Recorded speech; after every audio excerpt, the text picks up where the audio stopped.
Hello and welcome to Evolve.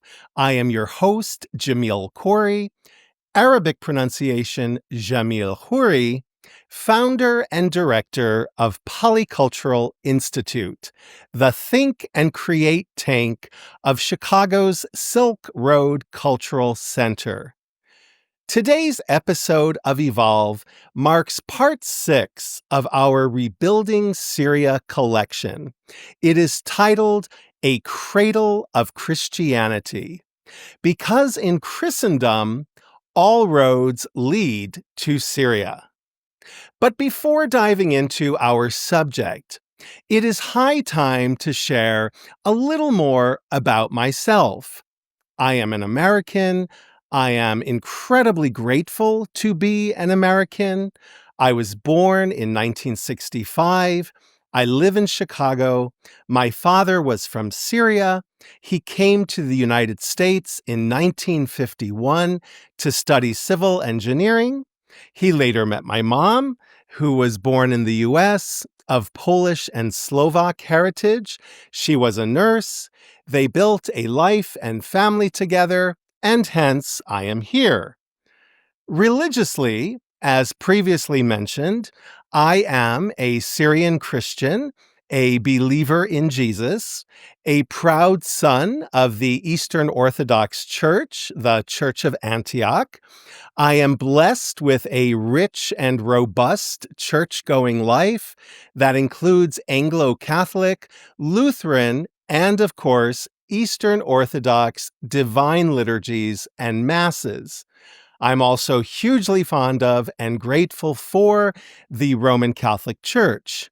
Basically, I love being at church and I love churches.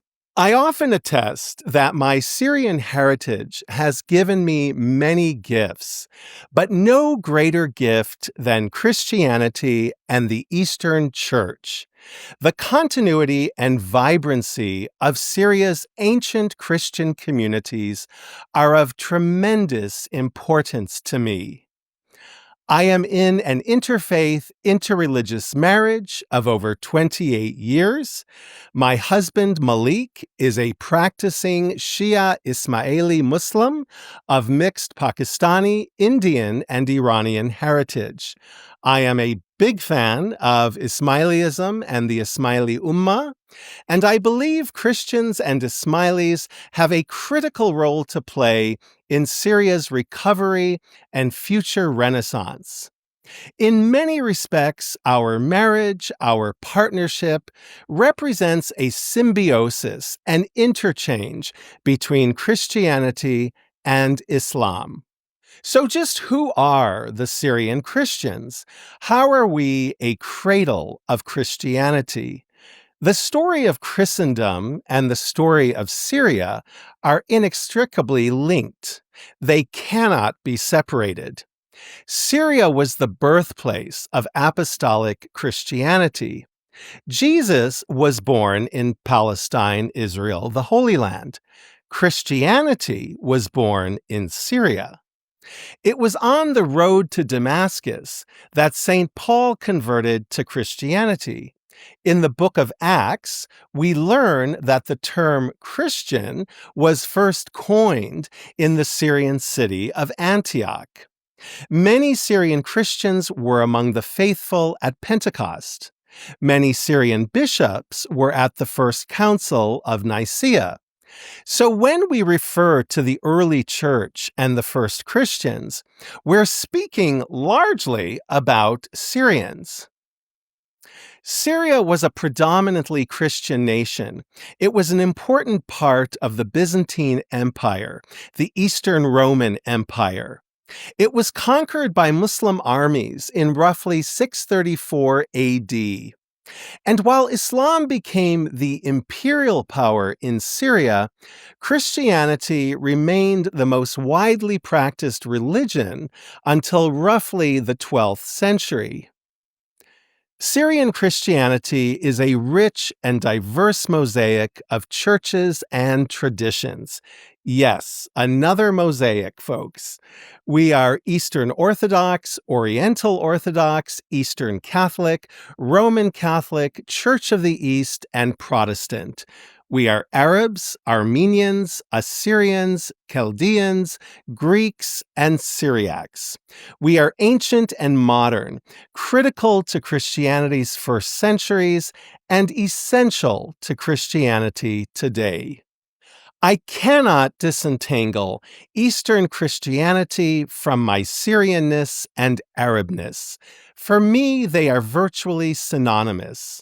My Syrian ancestors were likely Arabicized Semites and Greeks, and I understand these ethno-cultural categories as blends.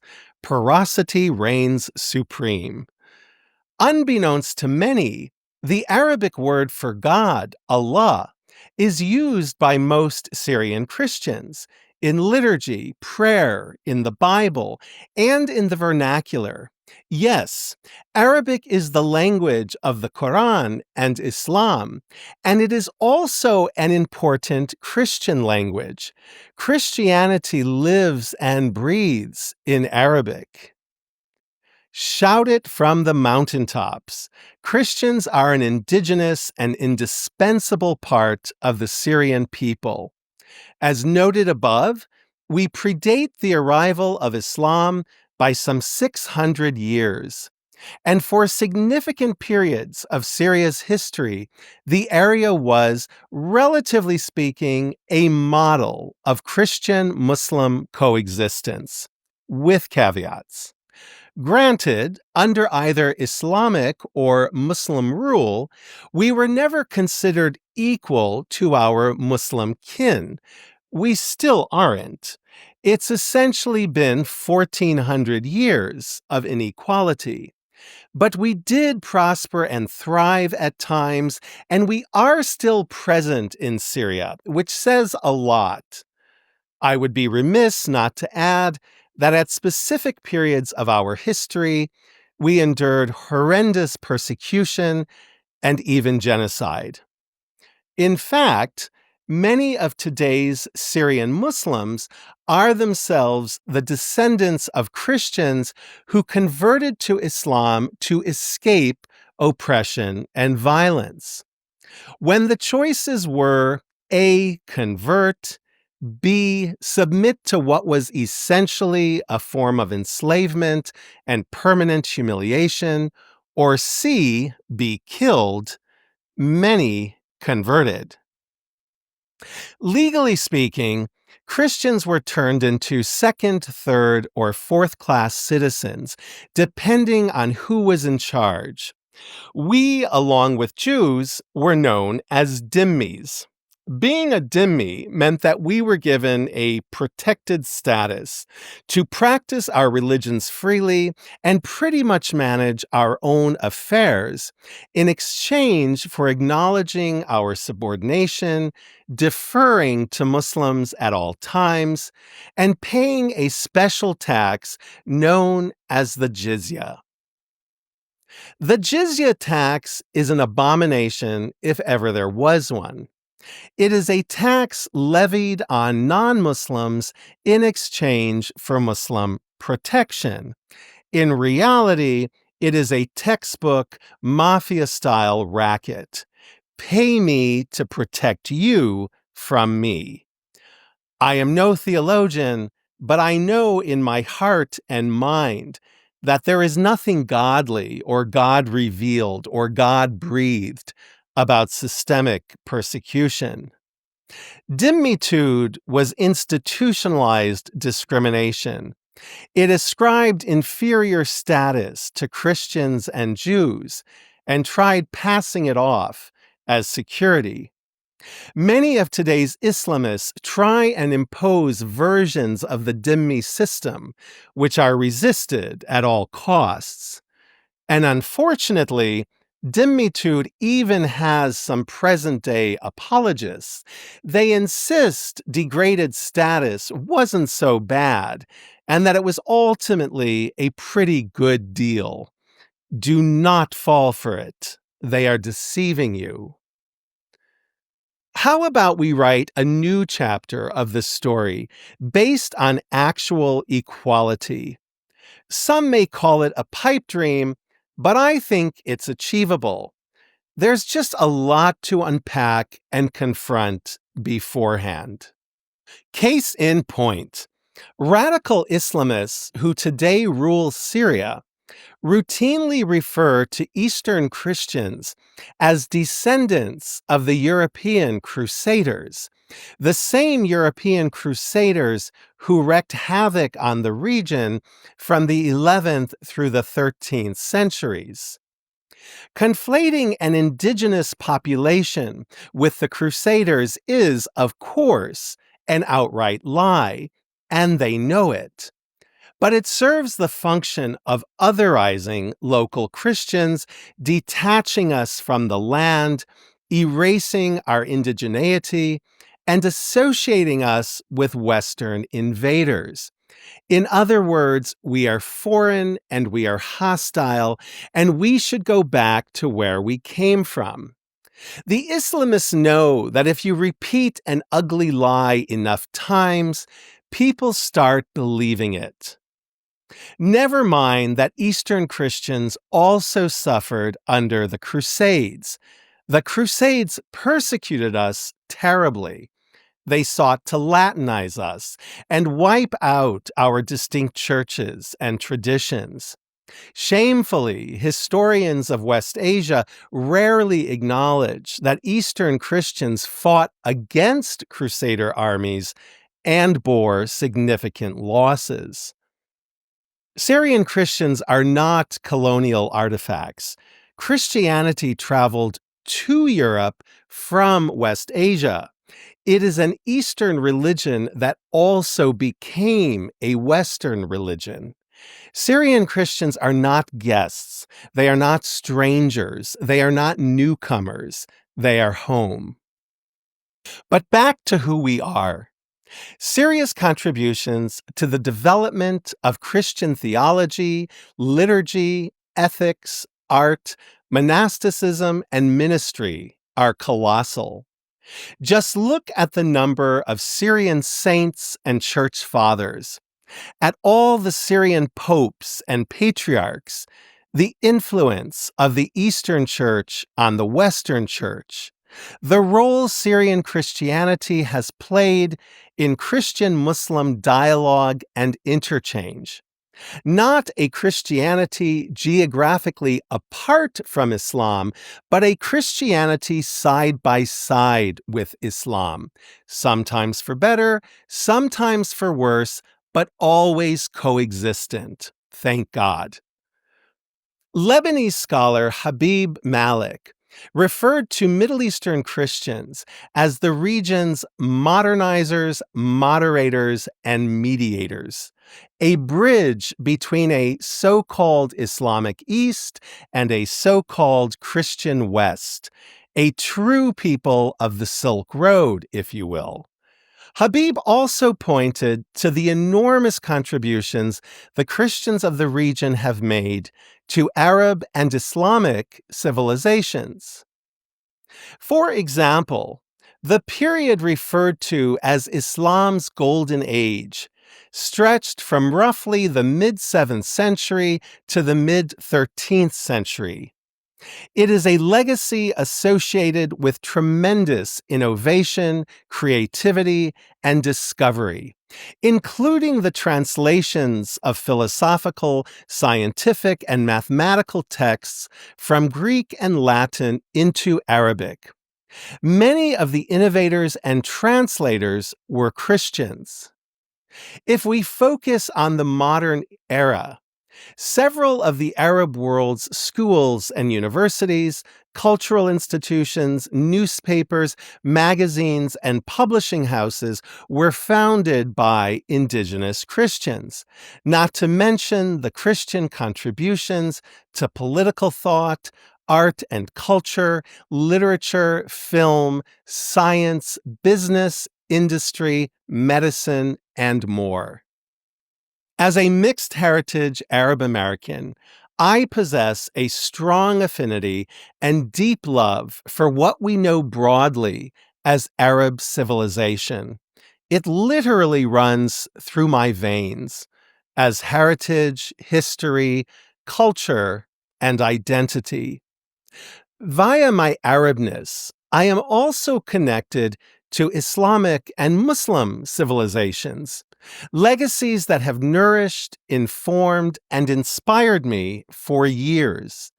The epic story of Islam is also a part of who I am, which is one of many reasons why modern political Islamism is entirely antithetical to my values, politics, and worldview.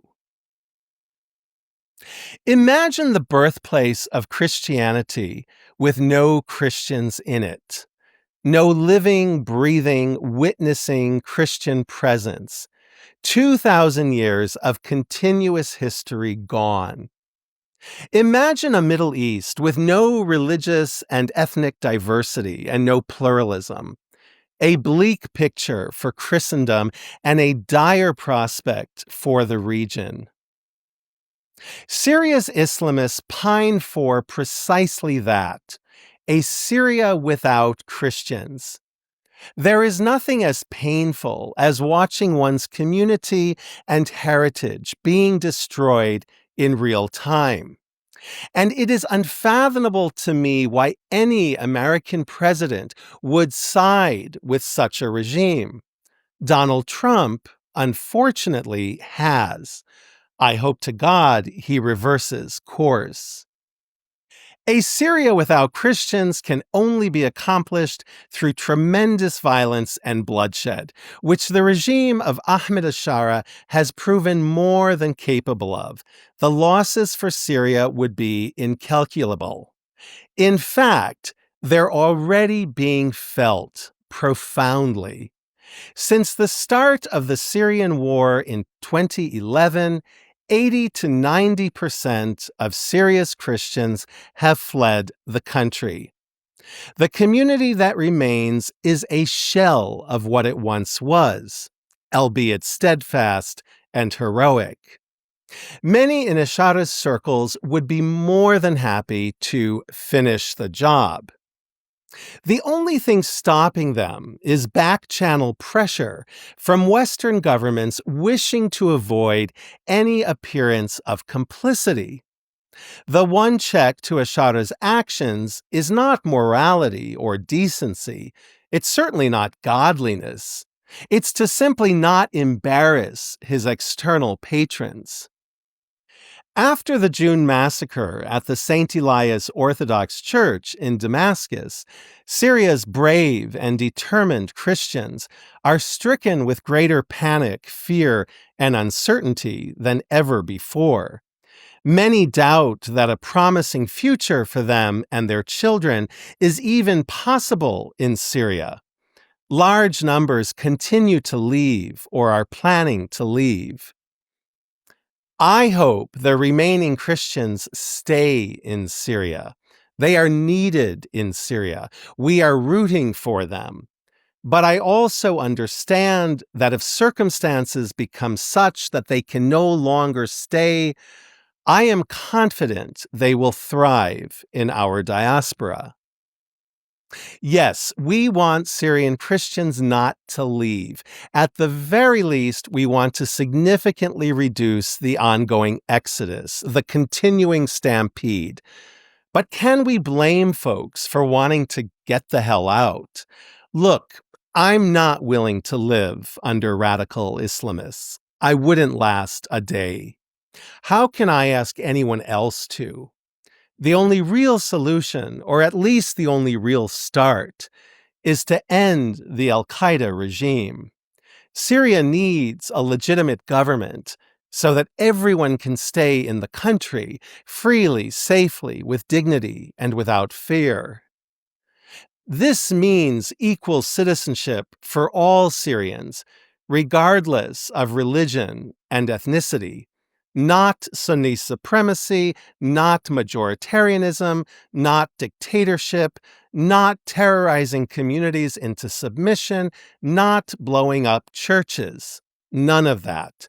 There must be full equality, the rule of law, religious freedom, cultural and linguistic rights, and an agreed upon blend of localist, federalist, and centralist approaches to governing and maximizing freedom. It also means explicit and constitutionally enshrined guarantees to honor Syria's mosaic. Islamists know only one thing: impose, impose, impose. It will not work. As critical as it is to preserve what remains of Christian life in Syria, I'm aiming for more, much more. We need to grow Syria's Christian communities through return migration. We need to reverse the one-way flood. Return migration can be full-time or part-time, permanent or periodic, year-round or 1 month a year. Personally, I hope to return periodically. It is a commitment to being in Syria, practicing our faith, and supporting our churches, or at least associating with the community culturally. This includes Syrian Christians who've left in the past 14 years, and Syrian Christians whose primary language is no longer Arabic, but instead English, Spanish, Portuguese, French, German, Swedish, Turkish, etc.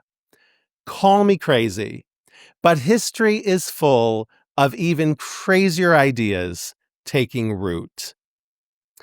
We need to build support for political and economic conditions that foster the return of hundreds of thousands of Syrian Christians, God willing, 2 to 3 million. All Syrians have the right to return to Syria, including Syrian Christians, but we're not going to return to live under al-Qaeda terror and intimidation. And for the record, just because al-Qaeda rebrands itself under new names doesn't mean it's not al-Qaeda. Same genocidal ideology, different names. If you need further convincing, look to the Alawite and Druze genocides perpetrated by this current regime. The proof is in the doing. And although the world may not care, Syrians care. No, I am not oblivious to the irony of sitting in the comfort of my Chicago office, calling on millions of Syrian Christians to return to Syria. Some of you may be asking, return to what? It's a perfectly valid question. Heck, we don't even know if there will be Christian communities in Syria within the next 5 years. Especially if the United States government abandons them to jihadist terrorists. But I believe in God, and I believe in the power of prayer. The restoration of the ancient Christian communities in Syria, Iraq, Turkey, and Palestine is an urgent and worthy cause. It is a Christian cause, a regional cause, a restorative justice cause, and a humanitarian cause. Think of it as a genuine land-back movement. That said, we cannot rebuild our communities. We cannot promote the return of the Syrian Christian diaspora without allies and advocates, lots of them. We need the support of a Syrian government that understands our return as a key national, social, economic, cultural, and spiritual interest. A Syrian government that actively invites our communities to return and dedicates the necessary resources, infrastructure, and legal and constitutional frameworks to manifest those ends. We need the political, logistical, and financial support of governments, churches, NGOs, institutions, and individuals. I call upon our Christian brothers and sisters from around the world to stand with us, to assist us through diplomatic channels and material aid. I want global Christendom to view the church in Syria as belonging to us all, because it does. And we need Muslim allies, Muslim clerics, Muslim politicians, Muslim writers, artists, journalists, scholars, businessmen, and activists, Muslim friends who view our return as a matter of justice and who understand instinctively that strong, prosperous, God-loving Christian communities in Syria benefit all Syrians and benefit Islam. They always have. Truth be told, we already have many Syrian Muslim allies and Sunni Muslim allies, but we need to activate a new coalitional politics to truly rebuild. Syria needs an Eastern Christian renaissance. That means explicitly inviting the Christians home. I refuse to accept Christianity's permanent demise in Syria. You too should refuse to accept it. I refuse to accept that our numbers are only destined to shrink, never grow. I am tired of our Christian demographics always being referred to as dwindling. I am determined that Christianity and our Eastern churches experience a revival in Syria, and that includes substantial population growth. May our global Syrian Christian communities continue to center Christ, faith, church, and each other. Let us commit to rebuilding Syria, not just for ourselves, but for all Syrians, even those who have caused us harm and despair. In other words, let us continue to do what we've done throughout history, making Syria better. Hundreds of years of despotic rulers forcibly displacing and exterminating indigenous communities must be reversed. The Levant is the birthplace of cosmopolitanism. The roots of pluralism and polyculturalism are planted deep in its soil. Arabism and Islamism lie about cultural and religious purity. We must correct the narrative. Polycultural Institute will be developing an initiative to help advance those goals. Watch this space. Yes, some Christians will never step foot in Syria again, and I completely understand. They're traumatized. The country they loved did not love them back. The unabashed hatred they endured from their fellow countrymen, people they thought were their friends, neighbors, and colleagues, can never be erased from their memories, which only begins to explain the mass exodus of 80 to 90% of Syria's Christians over a 14-year period. Why did the vast majority of Christians leave? For starters, the violence, destruction, and horror wrought by a devastating war that spurred the greatest humanitarian crisis of the 21st century. The wholesale destruction of Syria's economy, the collapse of opportunity and hope, the ferocity with which the Assad regime extinguished dissent, including Christian dissent, the horrific anti-Christian pogroms unleashed by ISIS, Al-Qaeda, and Al-Qaeda's affiliates, in which Syria's new president, Ahmed Ashara, played a role. Across 14 years of war, thousands of Christians, including clergy, were killed, with many more injured and violated. Hundreds were kidnapped, primarily for ransom. Christian-owned properties were confiscated, looted, and destroyed, including 120 churches, monasteries, and Christian heritage sites. Scores of villages, mostly Assyrian, were wiped off the map. The Armenian genocide memorial in Deir ez-Zor was blown to smithereens. The ancient village of Malula, an important pilgrimage site where Aramaic, the language of Christ, is still spoken, was plundered and wrecked.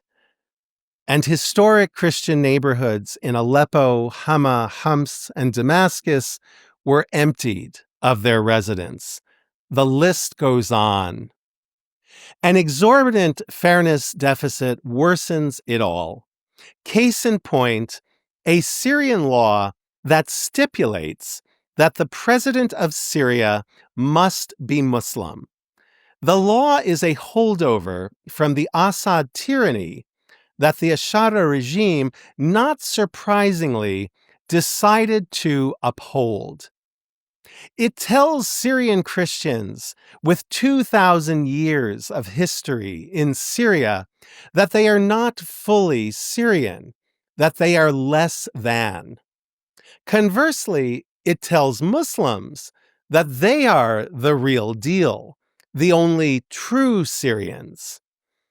Legally and constitutionally speaking, an American-born Muslim can become president of the United States if duly elected.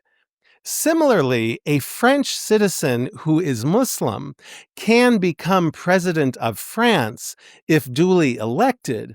However, in Syria, legally and constitutionally speaking, if you're Syrian but happen to be Christian, Druze, Jewish, or Yazidi, you cannot become president. I can also imagine this law being interpreted to exclude non-Sunni Muslims, such as Alawites, Ismailis, and Twelver Shia, for being the wrong Muslims. This law is bigoted, it's insulting, it's wrong, it's immoral, it's rooted in Muslim supremacy, it harms law-abiding patriotic Syrians, and it needs to be rescinded. The Syrian state should not be in the business of elevating one religion over all others. For years, I have silently studied the Syrian Jewish past for clues about the Syrian Christian future.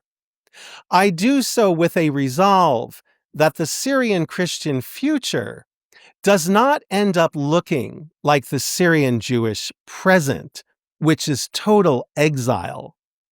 I also harbor hopes that Syrian Jews will return to Syria. Syrian Jewry is one of the world's oldest Jewish communities, dating back over 3,000 years. Damascus and Aleppo occupy an essential place in Jewish history and the development of Judaism. Evidence of Jewish civilization can be found throughout Syria, but it is a community that has gone from tens of thousands living in Syria to today just 6. That's right, 6 Jews left in Syria, all elderly. The modern history of Syrian Jews is one of terrible persecution, particularly after the establishment of Israel. Jews were subject to draconian discriminatory measures aimed at weakening and demoralizing the community.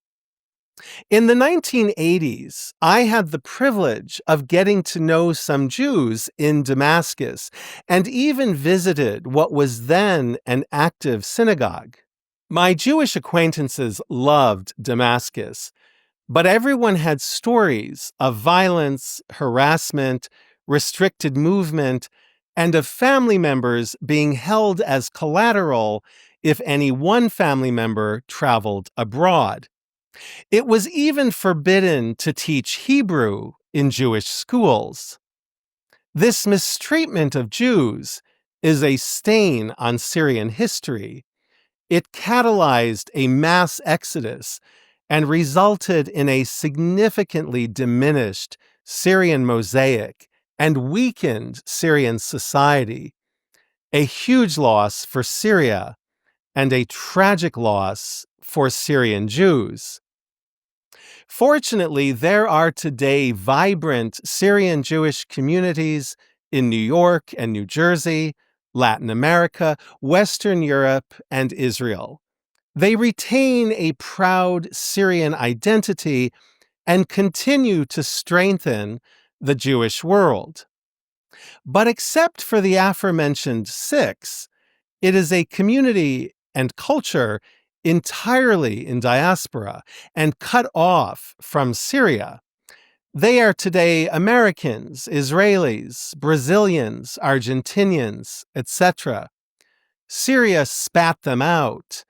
It has been doing the same to its Christians. How incredibly cruel. I am enormously proud of the Syrian Jewish communities. Their resilience and creativity inspire me. I am also an advocate for rebuilding Jewish life in Syria. After Assad's fall, there were encouraging early signs, including visits to Syria by key Syrian American Jewish leaders. But it soon became clear that those initial signals were used as photo ops by the Ashara regime to curry favor with Western governments. Now, do I anticipate that the global Syrian Jewish diaspora will return to Syria en masse? God only knows. But it'd be great if mechanisms were built to encourage a material and spiritual reconnection. I hope at least some Syrian Jews eventually do return. Judaism and Jewish culture need to be restored and revived in Syria. It's their country too, and Syria needs them. Not as second-class dhimmis, not to be extorted and abused, but as fully enfranchised, contributing citizens. None of us know what God's plan is for Syria, for the Syrian church, and the many communities that comprise the Syrian people. But we do know that sitting back and allowing the enemies of Syria to chart the country's course is not an option. Any regime that persecutes people based on their religious beliefs and/or ethnicity is a regime worthy of an immediate end. To our beloved Christians in Syria, please know that we pray for you, we honor you, we stand with you, we memorialize your holy martyrs, and we pledge to help you build a safer, healthier, more godly, and life-sustaining future. You are an essential part of the body of Christ.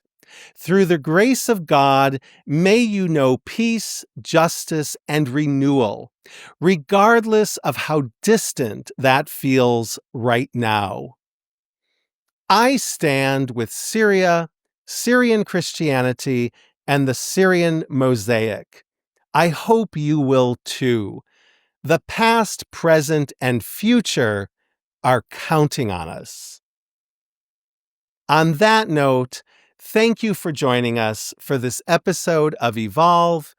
To learn more about Silk Road Cultural Center and Polycultural Institute, and to support us with a donation, please visit us at silkroadculturalcenter.org. If you enjoyed this content and want to help us expand our reach, please like, share, and subscribe. We all have a role to play in rebuilding Syria. Until next time, thank you for tuning in. May God bless and protect you.